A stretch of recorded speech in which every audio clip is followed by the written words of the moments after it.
टूटेंगी तलवारें टकराकर तुमसे, हो जाएंगे दुश्मन के तरकश खाली। हर मैदान जंग में तुम बेखौफ लड़ो, वक्त से पहले मौत नहीं आने वाली। सिलेबस को समझ लिया था। सिलेबस के बाद हमने ये देखा कि कौन से चैप्टर से कितना हटाया गया है, कौन सा हमने ऐड किया है, तो हम अब उस हिसाब से पढ़ेंगे। तो अपना जो लेसन फर्स्ट या चैप्टर फर्स्ट वो है क्या, स्थिर विद्युत। स्थिर विद्युत में हमें देखना है क्या क्या स्पेशल जो दिया गया है वो देखना है, और जो हटाया गया है तो हम उसको बता देंगे कि ये हटाया गया है, अब इसको नहीं पढ़ना है। तो सबसे पहले ये समझते हैं कि विद्युत है क्या। विद्युत वह ऊर्जा है जिसके कारण कोई पदार्थ द्वारा उससे छोटे कण को अपनी ओर आकर्षित करने का गुण क्या है, विद्युत है। सीधी सी बात ये है कि करंट तो सबने देखा होगा, करंट तो जानते होंगे, जैसे ही हम टच करते हैं तो वो क्या कर लेता है, हमें अपनी ओर आकर्षित कर लेता है। यही है वो विद्युत, यही है वो करंट। ठीक है कि विद्युत वह ऊर्जा है जिसके कारण उससे छोटे से छोटे पदार्थ को क्या करता है, वो अपनी ओर आकर्षित कर लेता है, वो है विद्युत। तो लिख लो इसको, विद्युत वह ऊर्जा है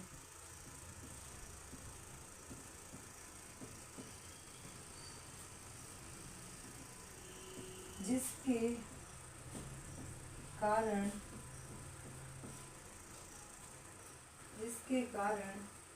कोई पदार्थ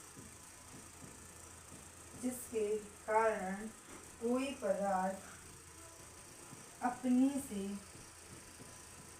छोटे पदार्थ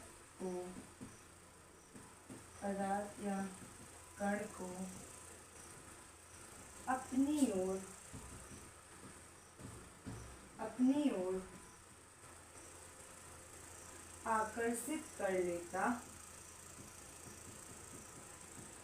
ओर आकर्षित कर लेता है, विद्युत कहलाता है। सबसे पहले क्या है, हमारा जो चैप्टर का नाम दिया है, सबसे पहले हमें उससे रिलेट होना है। ये है क्या, समझ आ रहा है कि विद्युत है क्या। विद्युत वह ऊर्जा है जिसके कारण अपने से छोटे पदार्थ को अपनी ओर आकर्षित कर लेता है, मतलब अपनी ओर आकर्षित करने का गुण क्या कहलाता है, विद्युत कहलाता है। अब पढ़ना है हमें आवेश का क्वांटीकरण। क्या है कि ये कभी कभी 2 नंबर में पूछ लिया जाता है कि आवेश का क्वांटीकरण क्या है। तो किसी पदार्थ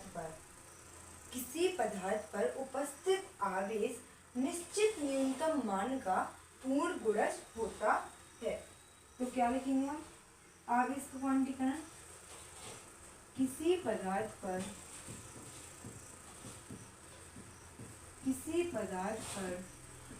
उपस्थित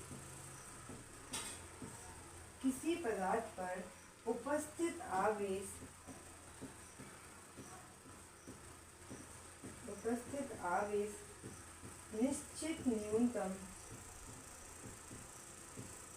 निश्चित न्यूनतम मान का पूर्ण गुणज होता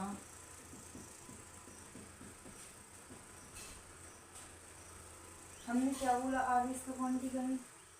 कभी कभी ये क्या होता है, 2 नंबर में इम्पोर्टेंट की दृष्टि से हो जाता है, तो हमें इसको पढ़ लेना है। आवेश का क्वांटीकरण क्या कहता है, किसी पदार्थ पर उपस्थित आवेश निश्चित न्यूनतम मान का पूर्ण गुणज होता है। तो आवेश क्या है, Q, इसके निश्चित न्यूनतम मान के पूर्ण गुणज होता है। तो क्या हो जाएगा, Q बराबर N। तो N बराबर क्या मान लेंगे अपन, इलेक्ट्रॉन की संख्या।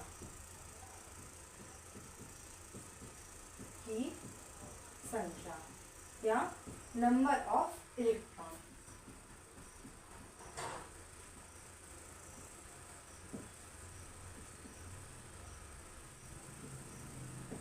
Number of electron. अब अपना ई क्या है? ई क्या है अपना? आवेश, इलेक्ट्रॉन का आवेश कितना होता है? 1.6 इंटू 10⁻⁹ कूलम। तो क्या करना है, 2 नंबर में अगर आता है तो हमें इतना ही लिखना है, ठीक है। तो आवेश का क्वांटीकरण क्या है? किसी पदार्थ पर उपस्थित आवेश निश्चित न्यूनतम मान का पूर्ण गुणज होता है। किसी उपस्थित आवेश क्या है? Q। निश्चित न्यूनतम मान का पूर्ण गुणज होता है। ये क्या है? n बराबर इलेक्ट्रॉनों की संख्या 1 2 3 0 से लेके इंफिनिटी तक। ये क्या है? इलेक्ट्रॉन की संख्या। ई क्या है? उपस्थित आवेश, इलेक्ट्रॉन, इलेक्ट्रॉन का उपस्थित आवेश। तो क्या होता है? 1.6 इंटू 10⁻⁹ कूलम। अब कुछ इंपॉर्टेंट पॉइंट हैं जो पूछ लिए जाते हैं कि आवेश का एसआई मात्रक क्या होता है? आवेश का एसआई मात्रक, आवेश का एसआई मात्रक होता है कूलम। अगर पूछ लिया जाए कि आवेश का सीजीएस मात्रक, तो क्या बोलोगे? स्थिर कूलम। अगर कभी पूछ लिया जाए कि आवेश का सीजीएस मात्रक, तो क्या होगा? स्थिर कूलम। समझ आया आपको आवेश का क्वांटीकरण? तो अब हमें पढ़ना है क्या? कूलम का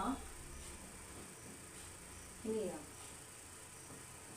हमें कूलम का नियम हमारे सिलेबस में है, अलग से हाईलाइट किया गया है, तो 2 नंबर की दृष्टि से काफ़ी इम्पोर्टेंट है, हो सकता है कि यही आ जाए।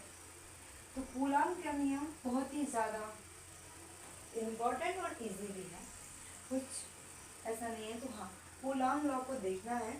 2 बिंदु आवेशों के बीच लगने वाला विद्युत बल, 2 बिंदु आवेशों के बीच लगने वाला विद्युत बल आवेश के परिमाण के गुणनफल के समानुपाती तथा उनके बीच की दूरी के वर्ग के व्युत्क्रमानुपाती होता है।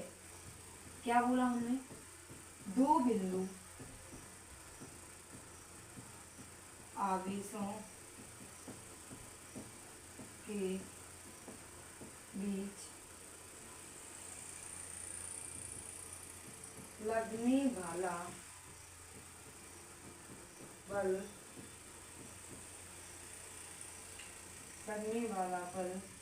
आवेशों के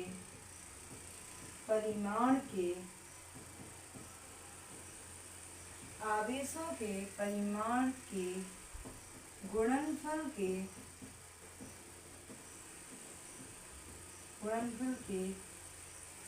गुणनफल के समानुपाती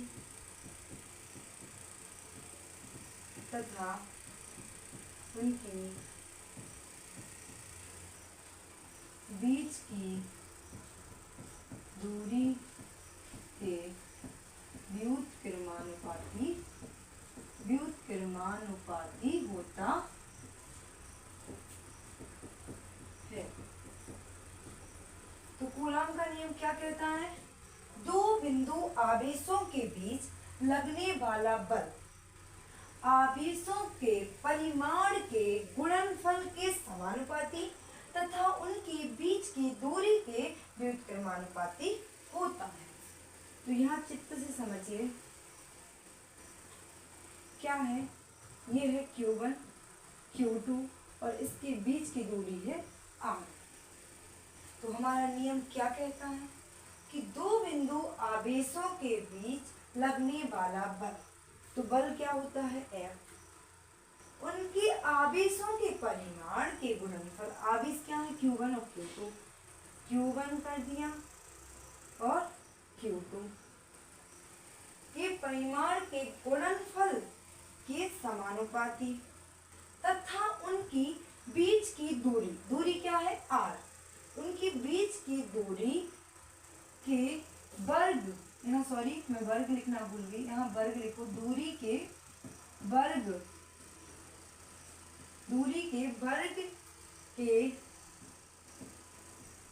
के वर्ग के व्युत्क्रमानुपाती होता है।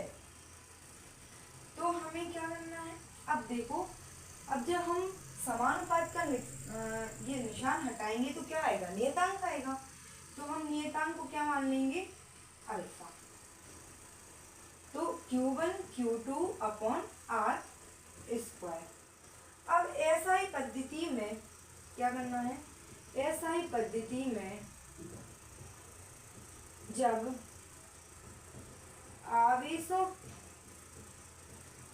आवेश के बीच वायु या निर्वात हो तो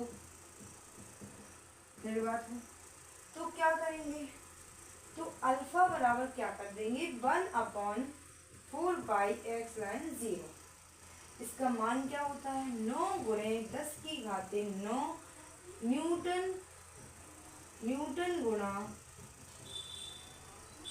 न्यूटन गुणा मीटर स्क्वायर बटे कूलम स्क्वायर। तो हमारा जो कूलम का नियम है क्या है, अब F बराबर इसको क्या कर लेंगे, 1/4π(x)(0) Q1 Q2 upon R square. ये हो जाएगा हमारा कूलम का नियम। तो सबसे पहले इतना तो आया होगा समझ कि हुआ क्या है, दो बिंदु आवेशों के बीच लगने वाला बल F है, ठीक है।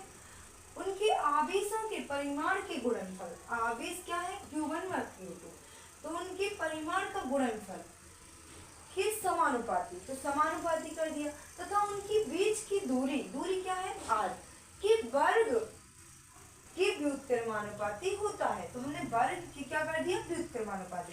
अब समानुपात का निशान हटाएंगे तो कोई ना कोई कांस्टेंट वैल्यू भी आएगी, तो ये नियतांक आ गया। तो ऐसा ही पद्धति में जब आवेश के बीच में क्या हो, वायु या निर्वात हो, तो हम क्या करेंगे, अल्फा का मान रखेंगे। अल्फा जो यहाँ पे कांस्टेंट वैल्यू है वो निश्चित की गई है, अल्फा बराबर 1/4π(x)(0). तो अगर पूछा जाए कि 1/4π(x)(0) का मान क्या होता है, तो वो होता है 9 × 10⁻9 न्यूटन × मीटर स्क्वायर बटे कूलम स्क्वायर। तो हम क्या करेंगे, अब अल्फा की जगह F बराबर 1/4π(x)(0) Q1 Q2 upon R square. यही है हमारे कूलम का नियम। बहुत ही ज़्यादा इजी है और 2 नंबर के लिए इम्पोर्टेंट भी है। तो हमें जो ये आज हमने जो जितना पढ़ा है उसको हमें बहुत अच्छे से एक बार पढ़ लेना है। इसके बाद हम दूसरा नेक्स्ट जो इसके आगे पढ़ाएंगे उसको देखेंगे। धन्यवाद।